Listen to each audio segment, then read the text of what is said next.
Hello everyone, it is Matt here from PCGamesN and I'm joined by Rich. Hello. And once again we are talking about Destiny 2. In specifics we're talking about the farm, which is the social space in Destiny 2.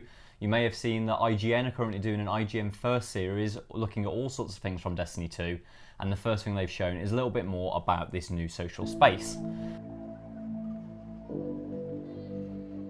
So Rich, just before we start, what actually is a social space in Destiny? Well, these are sort of non-hostile places where you don't encounter any enemies, and you'll go here at the end of missions to check in with the postmaster, check in with your quest givers. This place to spend downtime, interact with other players. We hear there'll be up to 25 other players as well as yourself in the farm to emote and interact a little bit. Just sort of like it's a chill sort of zone, isn't it? It's also done from third person, so you get to see kind of like your own gear a little better than you would normally. And obviously the farm we used to be in the tower, which was part of the city in Destiny 1. Destiny 2 is actually set in the European danger zone, I believe. Dead zone, right? It's probably pretty dangerous outside of this area. Yeah, it will be that too. And you can you can see sort of locations from while you're on the farm. And basically we're here because we got kicked out of the tower by the Cabal, right? Yeah, the Cabal, as you've seen by now in the opening mission, they kick you out of the tower. So we assume that you'll wind up in the farm within the first couple of missions after that. It's basically a refugee camp. And it's interesting, why we would end up in the farm in the European Dead Zone is an interesting question. I think there have been some theories about where exactly in the world the tower is located, and I think the European Dead Zone is quite a distance away. Sure.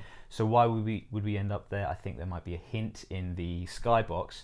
You see a shard of the Traveler sort of rippling with light and sort of lightning effects in the background. Very pretty Skybox, as Bungie are known for. And I wonder if we're gravitating to the farm because of its proximity to this shard, and I wonder if further you might... The source, we know that the Cabal shut off your light, which is the source of your space magic, essentially. And I wonder if we're going to the farm to get some more from the Shard of the Traveler. I wonder if that's going to be the source of your powers throughout the rest of the campaign, because we can't have Destiny without light, right? Without light, exactly. Okay, so in this IGN First video, we also learned that there are going to be sort of like what were considered almost like flare abilities, so that while you're in this sort of zone, you'll have things that basically just to show off and brag, basically. So they gave like that you could run faster, for example, but it also sounds like maybe when you run around you'll be able to have like sparks coming off you. Some cosmetic effects and lighting powers. Maybe a little bit like the radiant light buff that you got in the original if you completed a Nightfall Strike.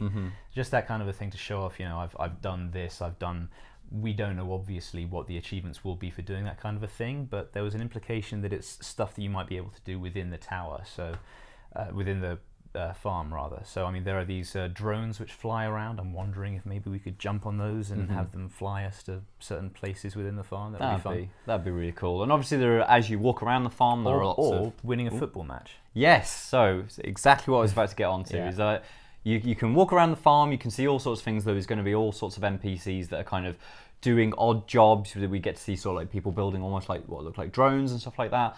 But the key sort of thing is you can go out onto a football pitch or a soccer pitch if you're watching in the US.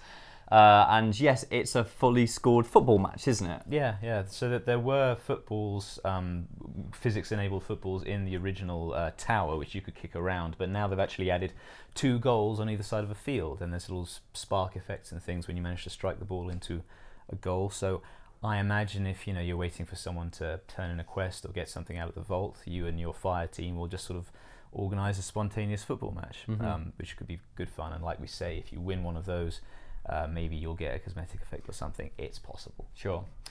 So this social space, it grows over time, so I can imagine that as you progress through the campaign, you'll be able to see more things get added, and I'm sure kind of as events in the living world are added in for expansions or updates or things like that, there will probably be a change to the farm as well. Yeah, and particularly to its NPCs. So we hear that like some NPCs will come in and out over the course of the story campaign. We know that the story campaign will focus on the player going to different locations in the solar system to rescue the vanguards. So Zavala and Ikora and Cade. Cade I think is on Nessus. Zavala I think is on Titan, and Ikora is on Io. If I've got that wrong, don't yell at me. But the suggestion, a strong likelihood, I think, is my guess, is that you'll rescue them. They'll come back to the tower. Other NPCs could shift around as well. We've seen some locations within the farm where you'd expect to see NPCs that we didn't see in the video. So we saw the hangar where a ship is being worked on, no Amanda Holiday there. We saw the Red Jack robots marked with a Crucible logo, no Shax there, although we did see Shax is coming back in a second IGN first video. He's at the start of that, so that's reassuring. But yeah, like it looks like the population will shift around a lot more as you do things in the story and as expansions are added, probably. And then obviously the other people that you can expect to see are classic kind of Destiny, and not just Destiny but MMO style kind of characters. So there's a postmaster, which is obviously in Destiny are robots, which is where you'll go and pick up letters and stuff like that. There's a Crypt Arc, which is Tyra Khan. Yeah, Tyra Khan, not Master Rahul, who's the Crypt Arc in the tower in the first one, who's famous before it got patched for degrading your purple engrams to blues, which was great fun. It's interesting that Tyra Khan is the Crypt Arc instead. She was the Crypt Arc in the Iron Temple in the Rise of Iron expansion. It's also worth noting that in another IGN first video, which we might talk about on a different segment, there is a moment where in Destiny 2 you're looking up at some rusted apparatus, which you can actually see is very similar to the rusted apparatus in a part of the Iron Temple from the Rise of Iron expansion. So does this suggest that we're going back to the Iron Temple? Maybe. Maybe. We are on a farm, of course. It is literally called the farm.